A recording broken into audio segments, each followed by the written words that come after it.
Hi everyone, this is Robert. Welcome to The Well-Told Tale. Every week we bring you the finest science fiction and fantasy stories ever written. Today we have reached part 7 of The Picture of Dorian Gray by Oscar Wilde. Dorian, getting crueler and less caring by the day, has decided that it is time to hide his picture from everyone's eyes. But when he hides it, and the evidence of who he is, what will that give him permission to do? It's time to pull up a chair, relax and enjoy part 7 of The Picture of Dorian Gray by Oscar Wilde. Chapter 10. When his servant entered, he looked at him steadfastly and wondered if he had thought of peering behind the screen. The man was quite impassive and waited for his orders. Dorian lit a cigarette and walked over to the glass and glanced into it. He could see the reflection of Victor's face perfectly. It was like a placid mask of civility. There was nothing to be afraid of there, yet he thought it best to be on his guard. Speaking very slowly, he told him to tell the housekeeper that he wanted to see her, and then to go to the frame-maker and ask him to send 2 of his men round at once. It seemed to him that as the man left the room, his eyes wandered in the direction of the screen, or was that merely his own fancy? After a few minutes, in her black silk dress with old-fashioned thread mittens on her wrinkled hands, Mrs. Leaf bustled into the library. He asked her for the key of the schoolroom. "The old schoolroom, Mr. Dorian?" she exclaimed. "Why, it is full of dust. I must get it arranged and put straight before you go into it. It is not fit for you to see, sir. It is not indeed." "I don't want it put straight, Leaf. I only want the key." "Well, sir, you'll be covered with cobwebs if you go into it. Why, it hasn't been opened for nearly 5 years, not since his lordship died." He winced at the mention of his grandfather. He had hateful memories of him. "That does not matter," he answered. "I simply want to see the place, that is all. Give me the key." "And here is the key, sir," said the old lady, going over the contents of her bunch with tremulously uncertain hands. "Here is the key. I'll have it off the bunch in a moment. But you don't think of living up there, sir, and you so comfortable here." "No, no," he cried petulantly. "Thank you, Leaf. That will do."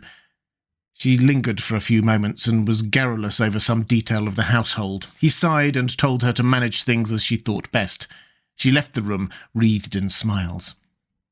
As the door closed, Dorian put the key in his pocket and looked around the room.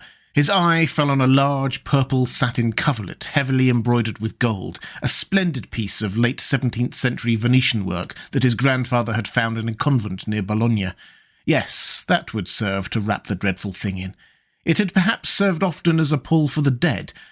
Now it was to hide something that had a corruption of its own, worse than the corruption of death itself, something that would breed horrors and yet would never die.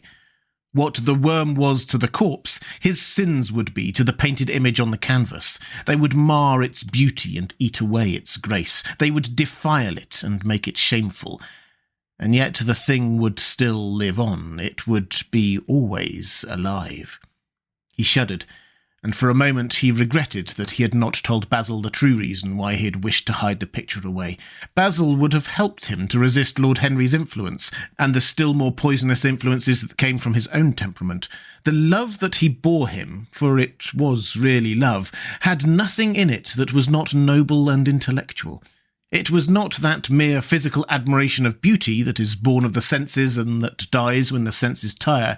It was such love as Michelangelo had known, and Montaigne and Winckelmann and Shakespeare himself. Yes, Basil could have saved him.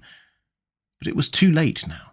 The past could always be annihilated. Regret, denial, or forgetfulness could do that.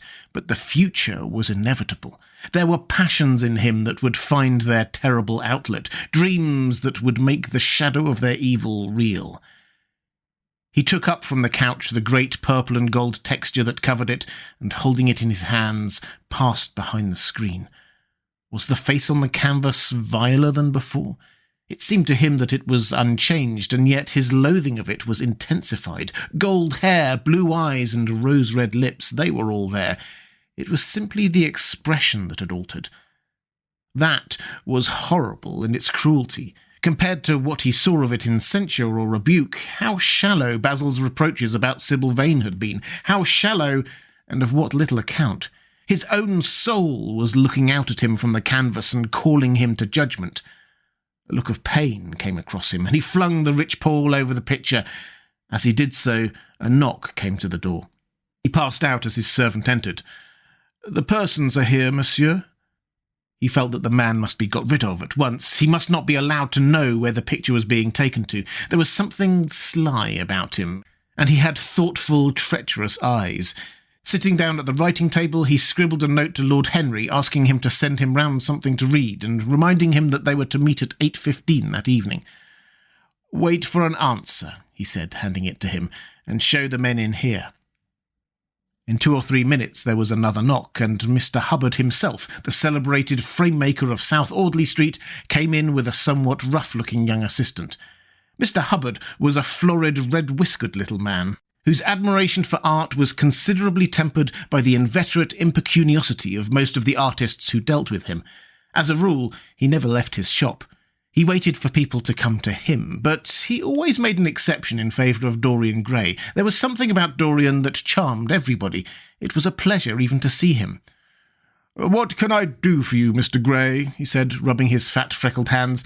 "I thought I would do myself the honour of coming round in person. I have just got a beauty of a frame, sir. Picked it up at a sale, old Florentine. Came from Fonthill, I believe. Admirably suited for a religious subject, Mr. Gray." "I am so sorry that you've given yourself the trouble of coming round, Mr. Hubbard. I shall certainly drop in and look at the frame, though I don't go in much at present for religious art. But today I only want a picture carried to the top of the house for me. It is rather heavy, so I thought I would ask you to lend me a couple of your men." "No problem at all, Mr. Gray. I am delighted to be of any service to you. Which is the work of art, sir?" "This," replied Dorian, moving the screen back. "Can you move it, covering and all, just as it is? I don't want it to get scratched going upstairs." "There will be no difficulty, sir," said the genial frame-maker, beginning, with the aid of his assistant, to unhook the picture from the long brass chains by which it was suspended. "And now, where shall we carry it to, Mr. Gray?" "I will show you the way, Mr. Hubbard, if you will kindly follow me. Or perhaps you had better go in front. I am afraid it is right at the top of the house. We will go up by the front staircase, as it is wider." He held the door open for them, and they passed out into the hall and began the ascent.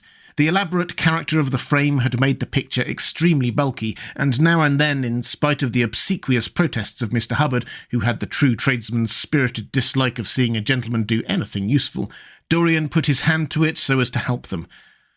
"Something of a load to carry, sir," gasped the little man when they reached the top landing, and he wiped his shiny forehead.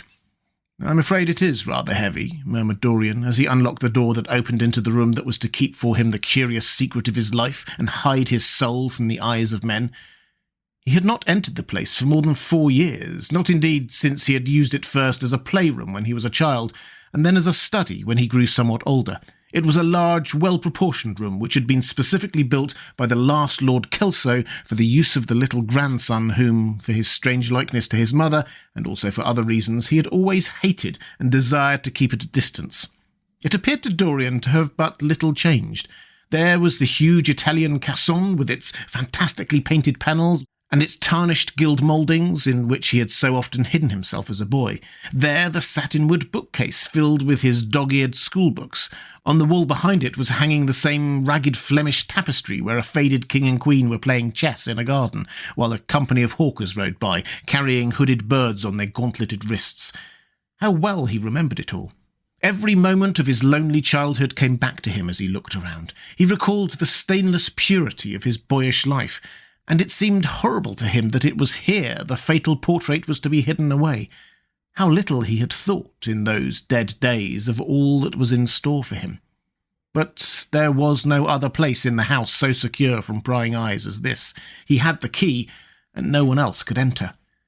Beneath its purple pall, the face painted on the canvas could grow bestial, sodden and unclean. What did it matter? No one could see it. He himself would not see it. Why should he watch the hideous corruption of his soul?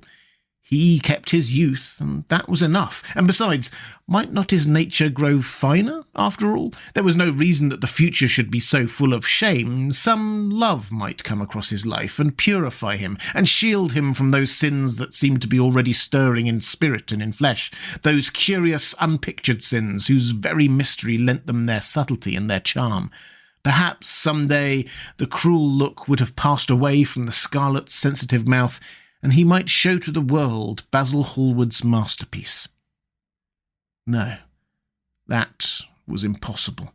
Hour by hour and week by week, the thing upon the canvas was growing old. It might escape the hideousness of sin, but the hideousness of age was in store for it. The cheeks would become hollow or flaccid. Yellow crow's feet would creep around the fading eyes and make them horrible. The hair would lose its brightness. The mouth would gape or droop, would be foolish or gross, as the mouths of old men are. There would be the wrinkled throat, the cold blue-veined hands, the twisted body that he remembered in the grandfather who had been so stern to him in his boyhood. The picture had to be concealed. There was no help for it. "Bring it in, Mr. Hubbard, please," he said, wearily, turning round. "I'm sorry I kept you so long. I was thinking of something else." "Always glad to have a rest, Mr. Gray," answered the frame-maker, who was still gasping for breath. "Where shall we put it, sir?" "Oh, anywhere. Here, this will do. I don't want to have it hung up. Just lean it against the wall, thanks." "Might one look at the work of art, sir?" Dorian started. "It would not interest you, Mr. Hubbard," he said, keeping his eye on the man. He felt ready to leap upon him and fling him to the ground if he dared to lift the gorgeous hanging that concealed the secret of his life. "I shan't trouble you any more now. I am much obliged for your kindness in coming round." "Oh, not at all, Mr. Gray. Ever ready to do anything for you, sir." And Mr. Hubbard tramped downstairs, followed by the assistant, who glanced back at Dorian with a look of shy wonder in his rough, uncomely face. He had never seen anyone so marvellous. When the sound of their footsteps had died away, Dorian locked the door and put the key in his pocket. He felt safe now. No one would ever look upon the horrible thing. No eye but his would ever see his shame. On reaching the library, he found that it was just after 5 o'clock and that the tea had already been brought up. On a little table of dark, perfumed wood, a present from Lady Radley, his guardian's wife, a pretty professional invalid who had spent the preceding winter in Cairo, was lying a note from Lord Henry, and beside it was a book bound in yellow paper, the cover slightly torn and the edges soiled. A copy of the 3rd edition of the St. James's Gazette had been placed on the tea-tray. It was evident that Victor had returned. He wondered if he had met the men in the hall as they were leaving the house, and wormed out of them what they had been doing. He would be sure to miss the picture, had no doubt missed it already when he had been laying the tea things. The screen had not been set back, and a blank space was visible on the wall. Perhaps some night he might find him creeping upstairs and trying to force the door of the room. It was a horrible thing to have a spy in one's house. He had heard of rich men who had been blackmailed all their lives by some servant who had read a letter, or overheard a conversation, or picked up a card with an address, or found beneath a pillow a withered flower or a shred of crumpled lace. He sighed, and having poured himself out some tea, opened Lord Henry's note. It was simply to say that he sent him round the evening paper and a book that might interest him, and that he would be at the club at 8:15. He opened the St. James's languidly and looked through it. A red pencil mark on the 5th page caught his eye. It drew attention to the following paragraph. Inquest on an actress. An inquest was held this morning at the Bell Tavern, Hoxton Road, by Mr. Danby, the district coroner, on the body of Sybil Vane, a young actress recently engaged at the Royal Theatre, Holborn. A verdict of death by misadventure was returned. Considerable sympathy was expressed for the mother of the deceased, who was greatly affected during the giving of her own evidence, and that of Dr. Birrell, who had made the post-mortem examination of the deceased. He frowned, and tearing the paper in two, went across the room and flung the pieces away. How ugly it all was, and how horribly real ugliness made things. He felt a little annoyed with Lord Henry for having sent him the report, and it was certainly stupid of him to have marked it with red pencil. Victor might have read it. The man knew more than enough English for that. Perhaps he had read it and begun to suspect something.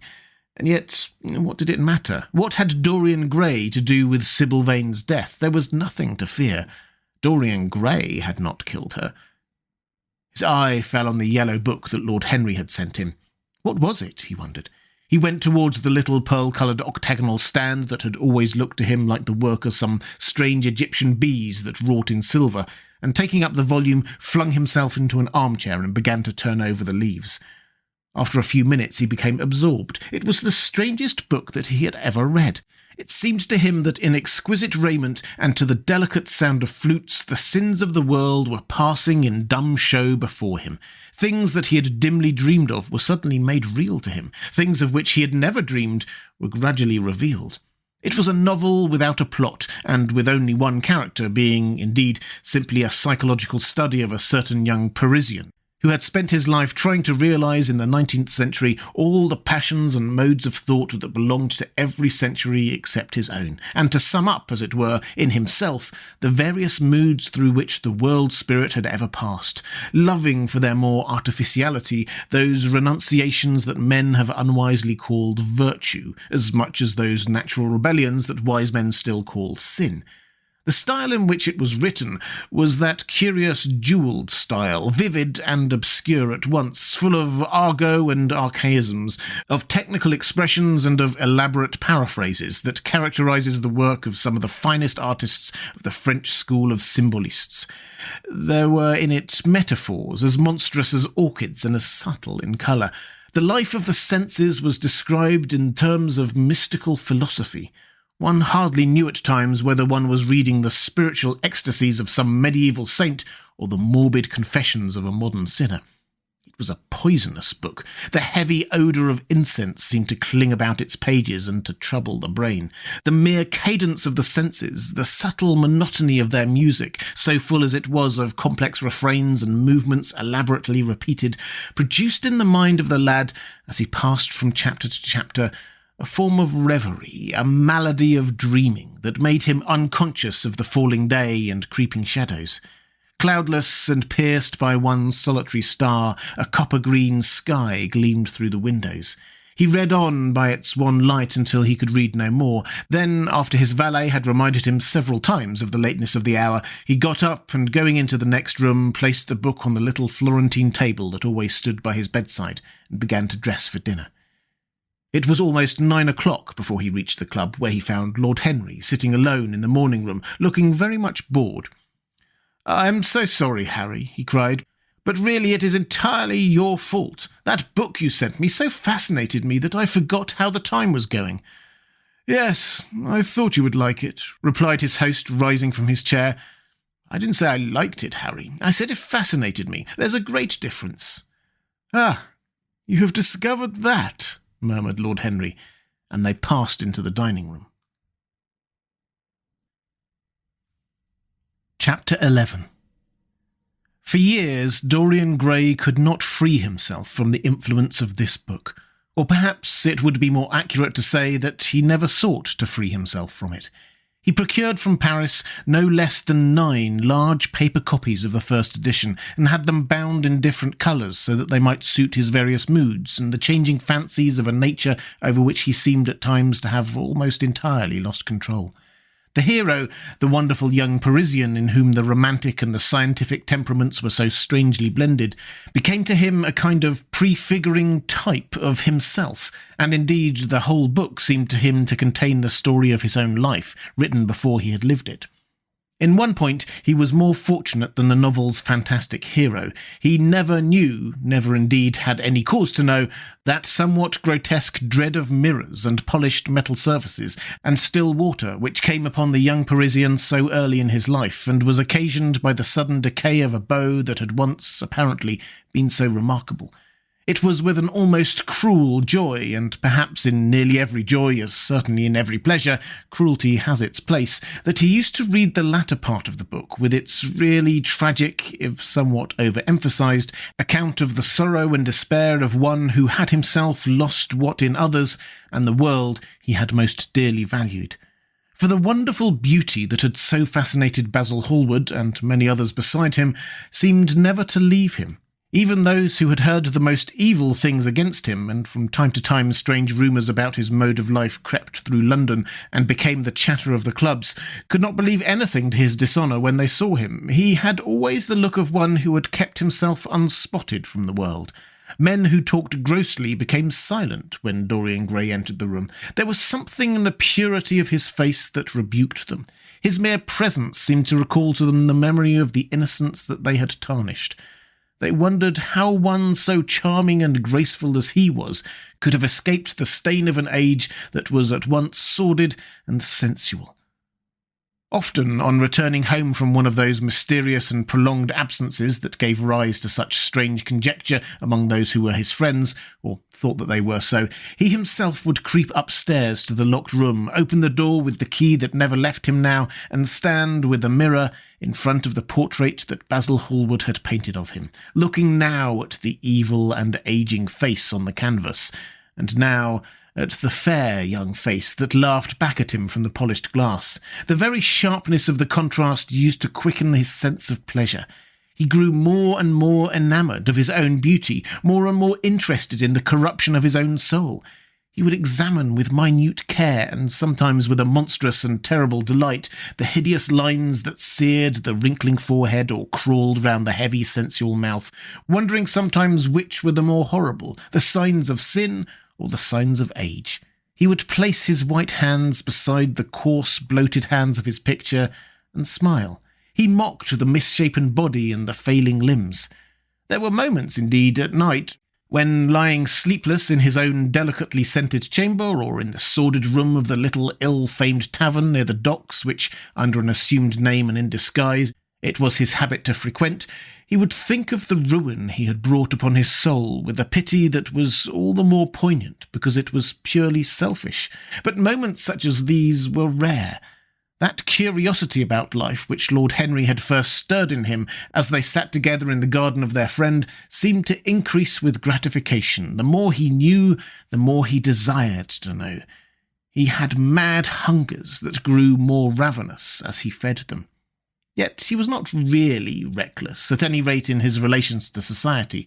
Once or twice every month during the winter, and on each Wednesday evening while the season lasted, he would throw open to the world his beautiful house and have the most celebrated musicians of the day to charm his guests with the wonders of their art.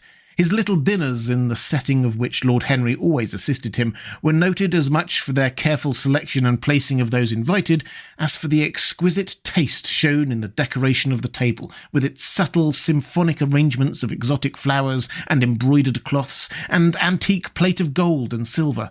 Indeed, there were many, especially among the very young men, who saw, or fancied that they saw, in Dorian Gray, the true realisation of a type which they had often dreamed of in Eton or Oxford days, a type that was to combine something of the real culture of the scholar with all the grace and distinction and perfect manner of a citizen of the world. To them he seemed to be of the company of those whom Dante describes as having sought to make themselves perfect by the worship of beauty.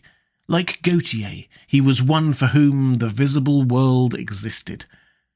And certainly, to him, life was the first, the greatest of the arts, and for it all the other arts seem to be but a preparation, fashion by which what is really fantastic becomes for a moment universal, and dandyism, which in its own way is an attempt to assert the absolute modernity of beauty, had of course their fascination for him. His mode of dressing and the particular styles that from time to time he affected had their marked influence on the young exquisites of the Mayfair balls and the Pall Mall club windows, who copied him in everything that he did, and tried to reproduce the accidental charm of his graceful, though to him only half-serious, fopperies.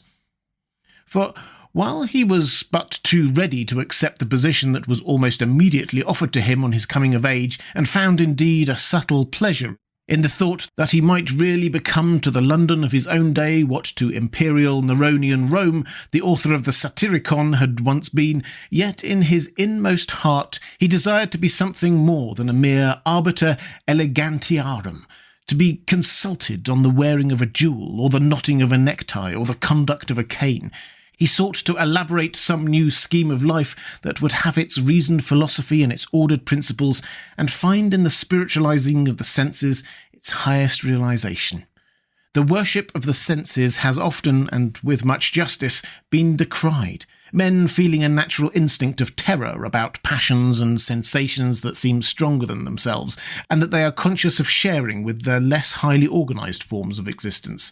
But it appeared to Dorian Gray that the true nature of the senses had never been understood, and that they had remained savage and animal merely because the world had sought to starve them into submission or to kill them by pain, instead of aiming at making them elements of a new spirituality of which a fine instinct for beauty was to be the dominant characteristic. As he looked back upon man moving through history, he was haunted by a feeling of loss. So much had been surrendered, and to such little purpose. There had been mad, wilful rejections, monstrous forms of self-torture and self-denial whose origin was fear, and whose result was a degradation infinitely more terrible than that fancied degradation from which, in their ignorance, they had sought to escape. Nature, in her wonderful irony, driving out the anchorite to feed with the wild animals of the desert, and giving to the hermit the beasts of the field as his companions. Yes, there was to be, as Lord Henry had prophesied, a new hedonism that was to recreate life and to save it from that harsh, uncomely puritanism that is having in our own day its curious revival.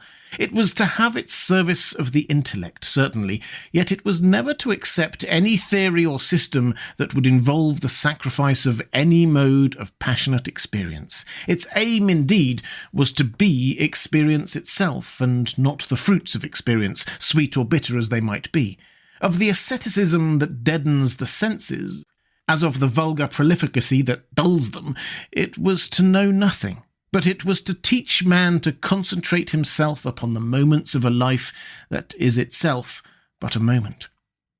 There are few of us who have not sometimes wakened before dawn, either after one of those dreamless nights that make us almost enamoured of death, or one of those nights of horror and misshapen joy, when through the chambers of the brain sweep phantasms more terrible than reality itself, an instinct with that vivid life that lurks in all grotesques, and that lends to Gothic art its enduring vitality, this art being, one might fancy, especially the art of those whose minds had been troubled with the malady of reverie.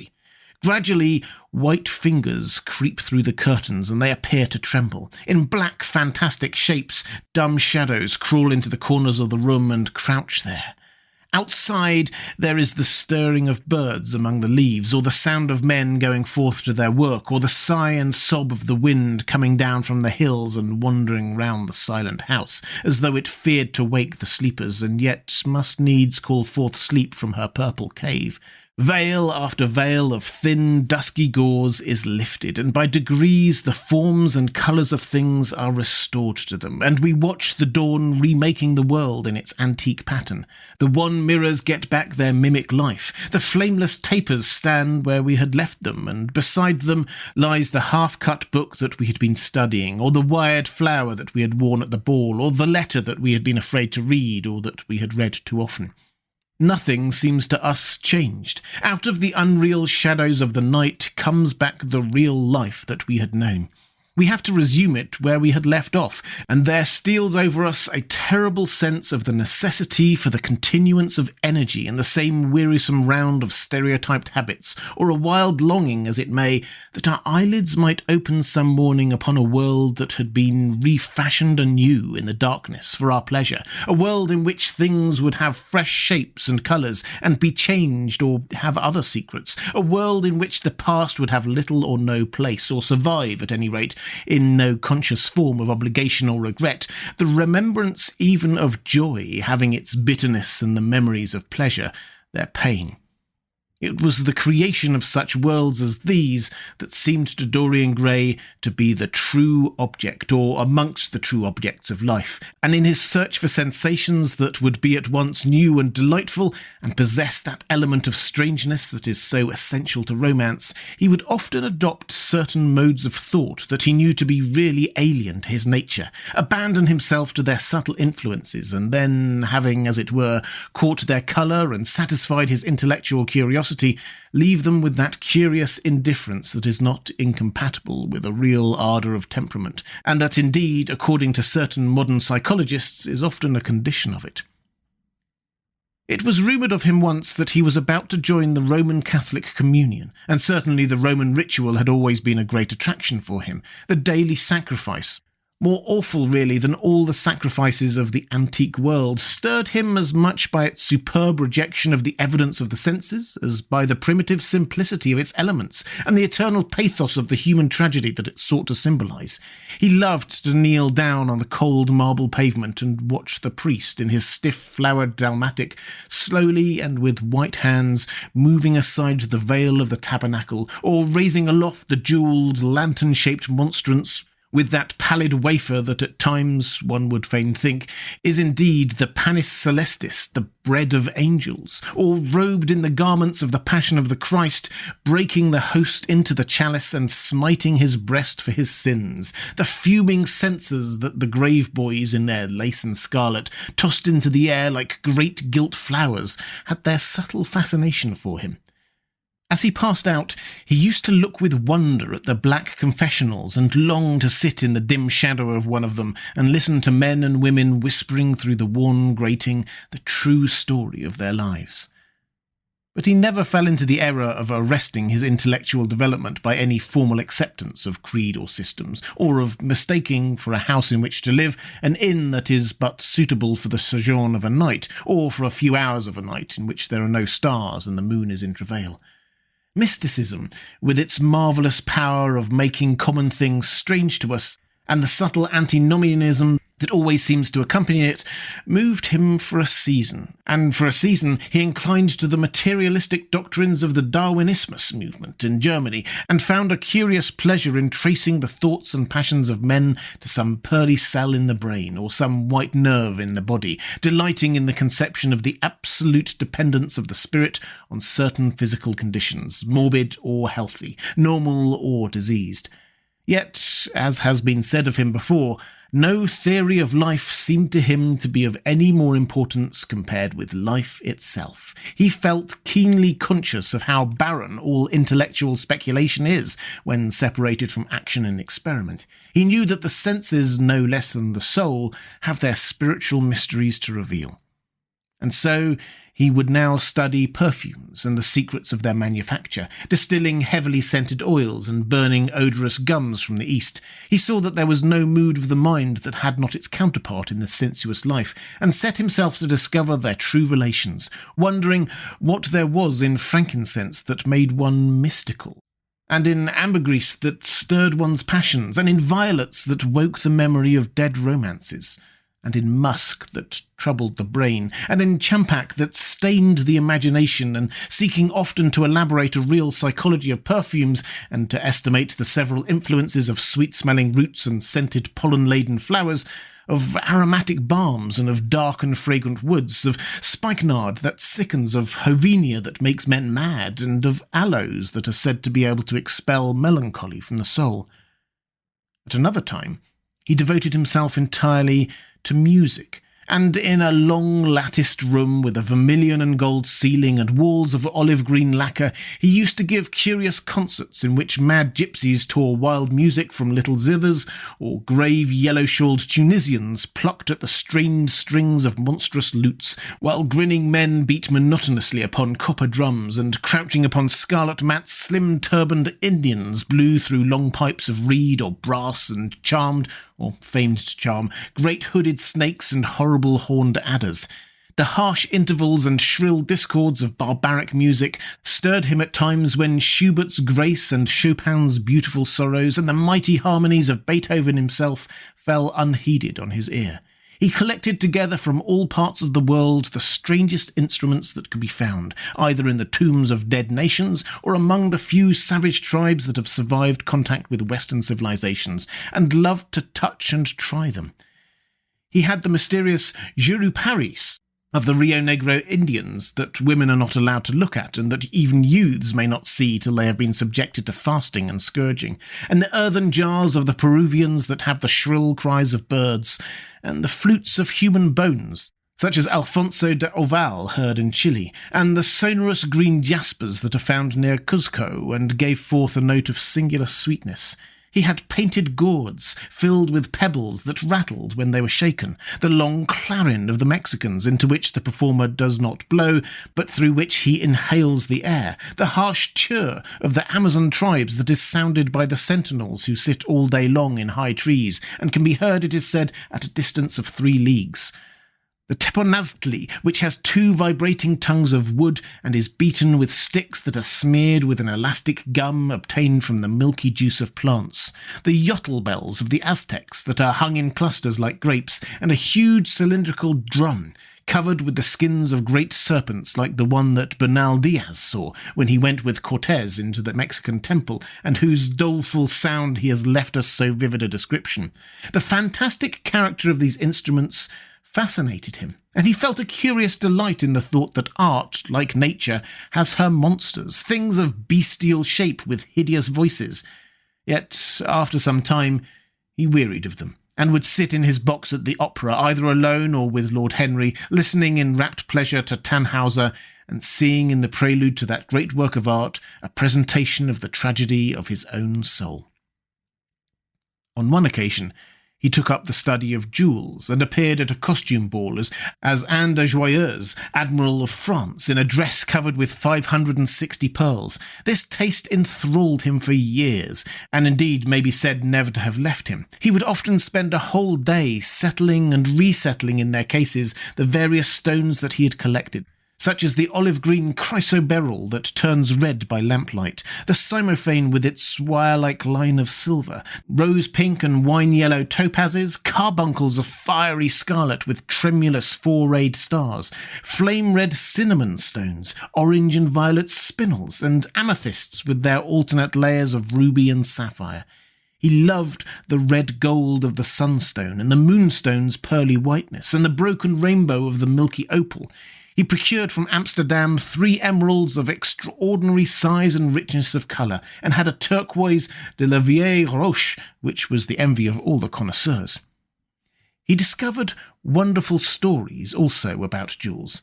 In Alfonso's Clericalis Disciplina, a serpent was mentioned with eyes of real jacinth, and in the romantic history of Alexander, the conqueror of Emethia, was said to have found in the Vale of Jordan snakes with collars of real emeralds growing on their backs. There was a gem in the brain of the dragon, Philostratus told us, and by the exhibition of golden letters and a scarlet robe, the monster could be thrown into a magical sleep and slain.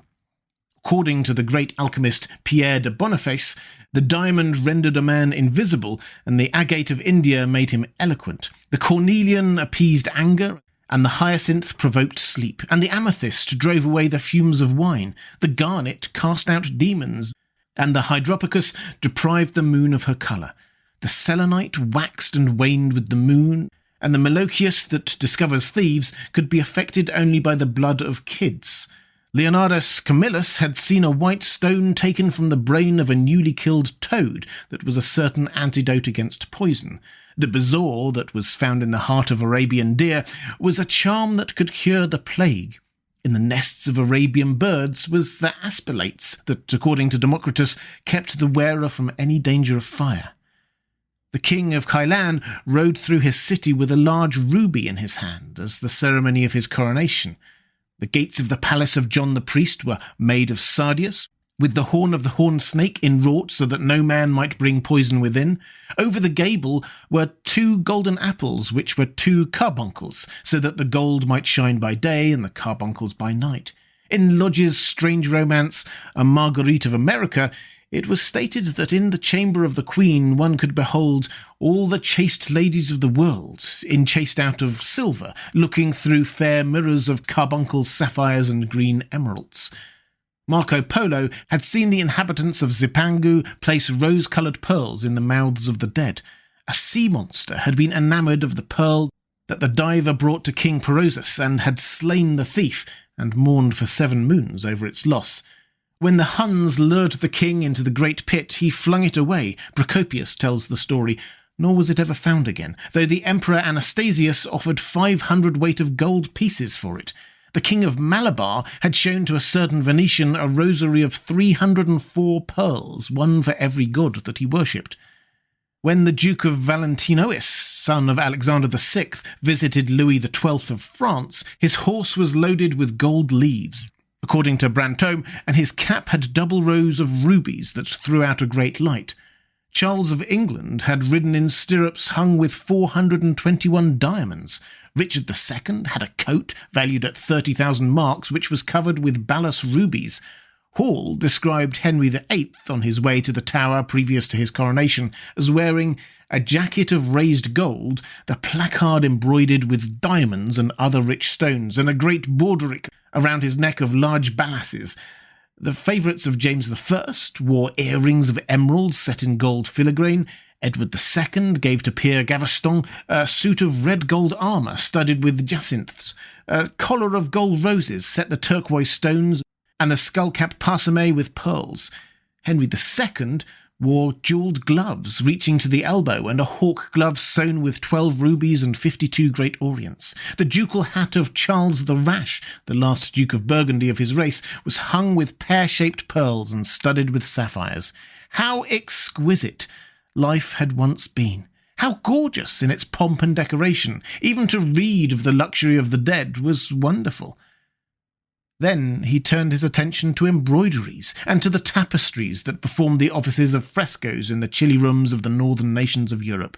As he investigated the subject, and he always had an extraordinary faculty of becoming absolutely absorbed for the moment in whatever he took up, he was almost saddened by the reflection of the ruin that time brought on beautiful and wonderful things. He, at any rate, had escaped that.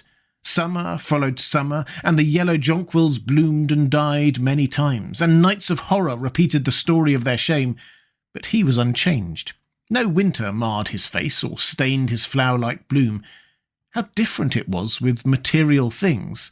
Where had they passed to? Where was the great crocus-coloured robe on which the gods fought against the giants, that had been worked by brown girls for the pleasure of Athena? Where the huge velarium that Nero had stretched across the Colosseum at Rome, that Titan sail of purple on which was represented the starry sky, and Apollo driving a chariot drawn by white gilt-reined steeds? He longed to see the curious table napkins wrought for the priest of the sun, on which were displayed all the dainties and viands that could be wanted for a feast, the mortuary cloth of King Chilperic with its 300 golden bees, the fantastic robes that excited the indignation of the Bishop of Pontus and were figured with lions, panthers, bears, dogs, forests, rocks, hunters, all in fact that a painter can copy from nature, and the coat that Charles of Orléans once wore, on the sleeves of which were embroidered the verses of a song beginning, Madame, je suis tout joyeux, the musical accompaniment for the words being wrought in gold thread, and each note of square shape in those days formed with 4 pearls. He read of the room that was prepared at the Palace of Rheims for the use of Queen Joan of Burgundy, and was decorated with 1,321 parrots made in broidery and blazoned with the king's arms, and 561 butterflies whose wings were similarly ornamented with the arms of the queen, the whole worked in gold. Catherine de Medici had a mourning bed made for her of black velvet powdered with crescents and suns. Its curtains were of damask with leafy wreaths and garlands figured upon a gold and silver ground and fringed upon the edges with broideries of pearls, and it stood in a room hung with rows of the Queen's devices in cut black velvet upon cloth of silver. Louis XIV had gold-embroidered caryatides 15 feet high in his apartment. The state bed of Sobieski, King of Poland, was made of Smyrna gold brocade, embroidered in turquoises with verses from the Koran. Its supports were of silver gilt, beautifully chased and profusely set with enamelled and jewelled medallions. It had been taken from the Turkish camp before Vienna, and the standard of Mohammed had stood beneath the tremulous gilt of its canopy. And so, for a whole year, he sought to accumulate the most exquisite specimens that he could find of textile and embroidered work, getting the dainty Delhi muslins, finely wrought with gold thread palmates and stitched over with iridescent beetles' wings, the Dakar gauzes that, from their transparency, are known in the East as woven air and running water and evening dew, strange-figured cloths from Java, elaborate yellow Chinese hangings, books bound in tawny satins or fair blue silks and wrought with fleur-de-lis, birds and images, veils of lasses worked in Hungary point, Sicilian brocades and stiff Spanish velvets, Georgian work with its gilt coins, and Japanese fukuzas with their green-toned golds and their marvellously plumed birds. He had a special passion also for ecclesiastical vestments, as indeed he had for everything connected with the service of the church. In the long cedar chests that lined the west gallery of his house, he had stored away many rare and beautiful specimens of what is really the raiment of the bride of Christ, who must wear purple and jewels and fine linen that she may hide the pallid, macerated body that is worn by the suffering that she seeks for and wounded by self-inflicted pain. He possessed a gorgeous cope of crimson silk and gold thread damask, figured with a repeated pattern of golden pomegranates set in six-petalled formal blossoms, beyond which on either side was the pineapple device wrought in seed pearls. The orphreys were divided into panels representing scenes from the life of the Virgin, and the coronation of the Virgin was figured in coloured silks upon the hood. This was Italian work of the 15th century. Another cope was of green velvet, embroidered with heart-shaped groups of acanthus leaves from which spread long-stemmed white blossoms, the details of which were picked out with silver thread and coloured crystals. The Morse bore a seraph's head in gold thread-raised work. The orphreys were woven in a diaper of red and gold silk, and were starred with medallions of many saints and martyrs, among whom was St. Sebastian. He had chasubles also of amber-coloured silk, and blue silk and gold brocade, and yellow silk damask and cloth of gold, figured with representations of the Passion and Crucifixion of Christ, and embroidered with lions and peacocks and other emblems. Dalmatics of white satin and pink silk damask, decorated with tulips and dolphins and fleur-de-lis, altar frontals of crimson velvet and blue linen, and many corporals, chalice veils and sundaria. In the mystic offices to which such things were put, there was something that quickened his imagination. For these treasures and everything that he collected in his lovely house were to be to him means of forgetfulness, modes by which he could escape for a season from the fear that seemed to him at times to be almost too great to be borne. Upon the walls of the lonely locked room where he had spent so much of his boyhood, he had hung with his own hands the terrible portrait whose changing features showed him the real degradation of his life, and in front of it had draped the purple and gold pall as a curtain. For weeks he would not go there, would forget the hideous painted thing and get back his light heart, his wonderful joyousness, his passionate absorption in mere existence. Then, suddenly, some night he would creep out of the house, go down to dreadful places near Bluegate Fields, and stay there day after day until he was driven away. On his return, he would sit in front of the picture, sometimes loathing it and himself, but filled at other times with that pride of individualism that is half the fascination of sin, and smiling with secret pleasure at the misshapen shadow that had to bear the burden that should have been his own. After a few years he could not endure to be long out of England, and gave up the villa that he had shared at Trouville with Lord Henry, as well as the little white-walled house in Algiers, where they had more than once spent the winter. He hated to be separated from the picture that was such a part of his life, and was also afraid that during his absence someone might gain access to the room, in spite of the elaborate bars that he had caused to be placed upon the door. He was quite conscious that this would tell them nothing. It was true that the portrait still preserved, under all the foulness and ugliness of the face, a most marked likeness to himself, but what could they learn from that? He would laugh at anyone who tried to taunt him. He had not painted it. What was it to him how vile and full of shame it looked? Even if he told them, would they believe it? Yet he was afraid.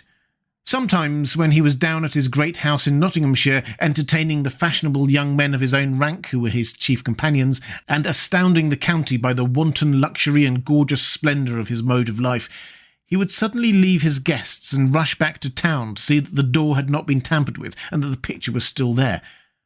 What if it should be stolen? The mere thought made him cold with horror. Surely the world would know his secret then. Perhaps the world already suspected it. For while he fascinated many, there were not a few who distrusted him. He was very nearly blackballed at a West End club of which his birth and social position fully entitled him to become a member, and it was said that on one occasion, when he was brought by a friend into the smoking room of the Churchill, the Duke of Berwick and another gentleman got up in a marked manner and went out.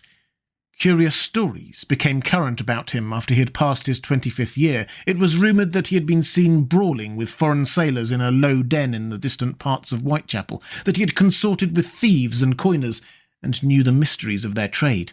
His extraordinary absences became notorious, and when he used to reappear again in society, men would whisper to each other in corners, or pass him with a sneer, or look at him with cold, searching eyes, as though they were determined to discover his secret.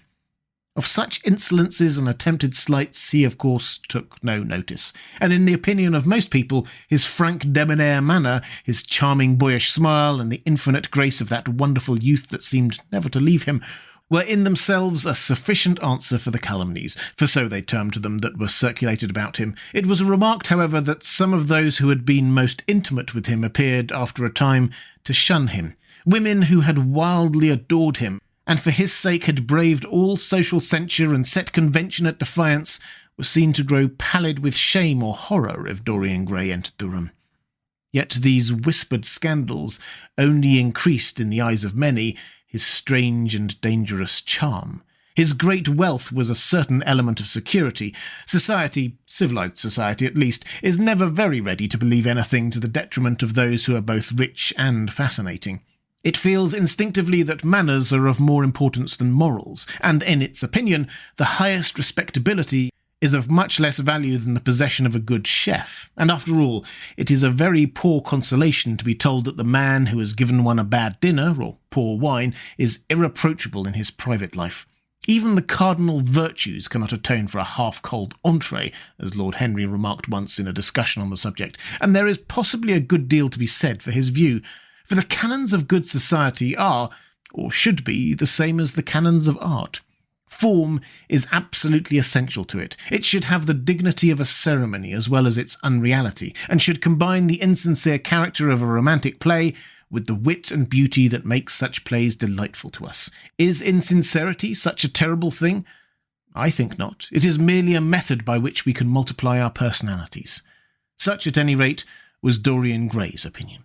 He used to wonder at the shallow psychology of those who conceive the ego in man as a thing simple, permanent, reliable, and of one essence. To him, man was a being with myriad lives and myriad sensations, a complex, multiform creature that bore within itself strange legacies of thought and passion, and whose very flesh was tainted with the monstrous maladies of the dead.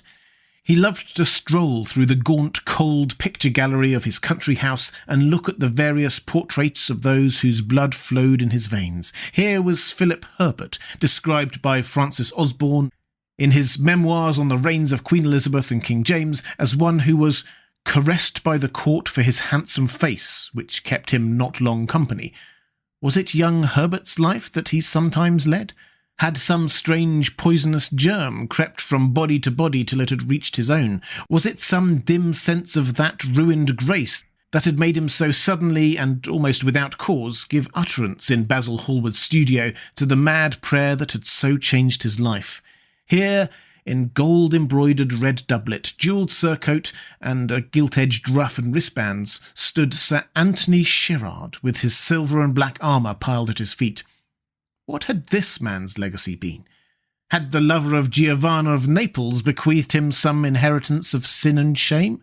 Were his own actions merely the dreams that the dead man had not dared to realise? Here, from the fading canvas, smiled Lady Elizabeth Devereux in her gauze hood, pearl stomacher and pink-slashed sleeves. A flower was in her right hand, and her left clasped an enamelled collar of white and damask roses. On a table beside her lay a mandolin and an apple. There were large green rosettes upon her pointed little shoes.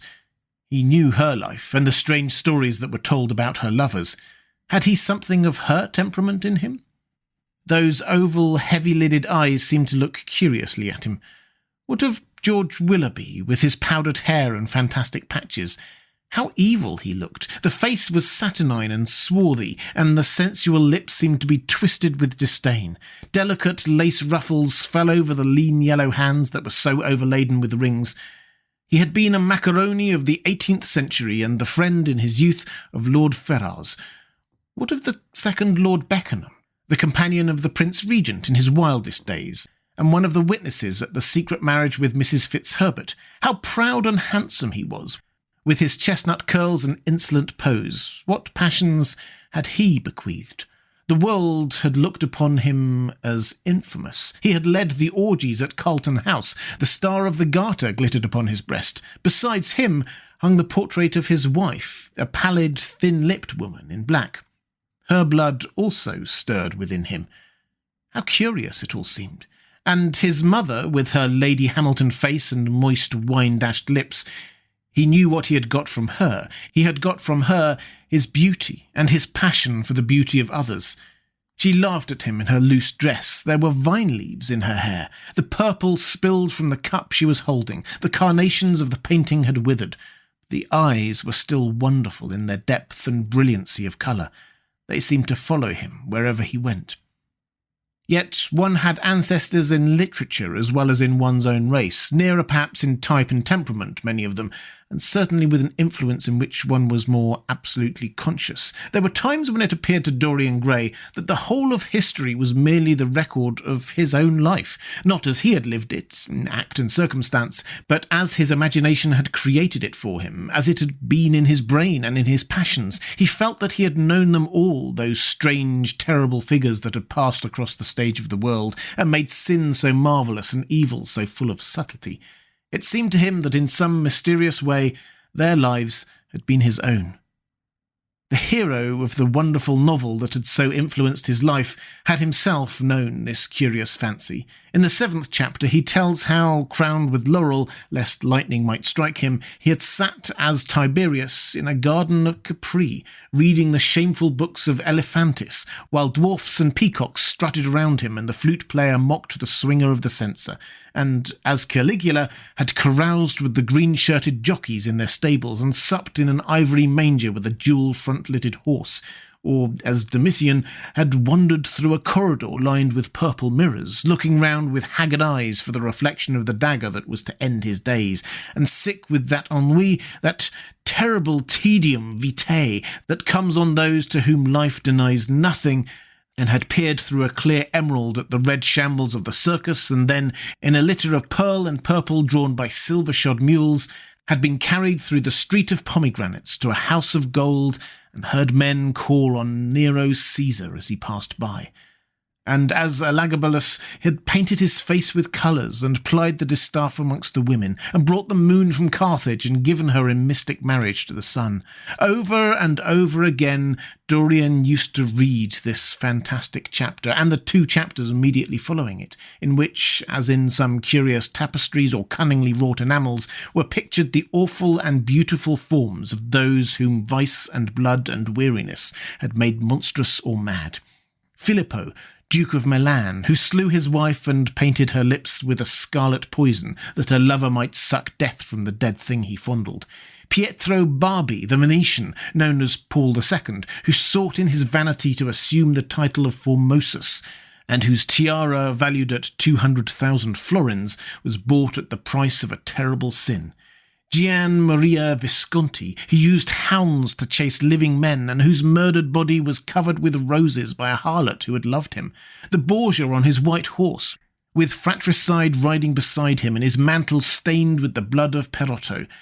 Pietro Riario, the young Cardinal Archbishop of Florence, child and minion of Sixtus IV, whose beauty was equalled only by his debauchery, and who received Leonora of Aragon in a pavilion of white and crimson silk, filled with nymphs and centaurs, and gilded a boy that he might serve at the feast as Ganymede or Hylas. Ezelin, whose melancholy could be cured only by the spectacle of death, and who had a passion for red blood as other men have for red wine. The son of the fiend, as was reported, and one who had cheated his father at dice when gambling with him for his own soul. Giambattista Caibo, who in mockery took the name of Innocent, and into whose torpid veins the blood of 3 lads was infused by a Jewish doctor. Sigismondo Malatesta, the lover of Isotta and the lord of Rimini, whose effigy was burned at Rome as the enemy of God and man, who strangled Polissena with a napkin and gave poison to Ginevra d'Este in a cup of emerald, and in honour of a shameful passion built a pagan church for Christian worship. Charles VI, who had so wildly adored his brother's wife that a leper had warned him of the insanity that was coming on him, and who, when his brain had sickened and grown strange, could only be soothed by Saracen cards painted with the images of love and death and madness. And in his trimmed jerkin and jewelled cap, Grifonetti Baglioni, who slew Astor with his bride, and Simonetto with his page, and whose comeliness was such that, as he lay dying in the yellow piazza of Perugia, those who had hated him could not choose but weep, and Atalanta, who had cursed him, blessed him. There was a horrible fascination in all of them. He saw them at night, and they troubled his imagination in the day. The Renaissance knew of strange manners of poisoning by a helmet and lighted torch, by an embroidered glove and a jewelled fan, by a gilded pomander and an amber chain. Dorian Gray had been poisoned by a book. There were moments when he looked on evil simply as a mode through which he could realise his conception of the beautiful.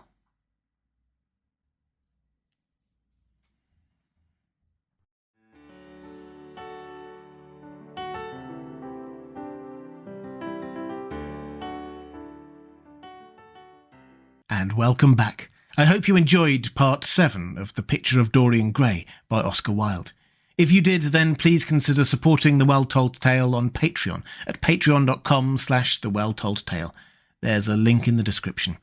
I'll be back next week with part 8 of this classic story. Dorian's descent continues. I hope you can join me.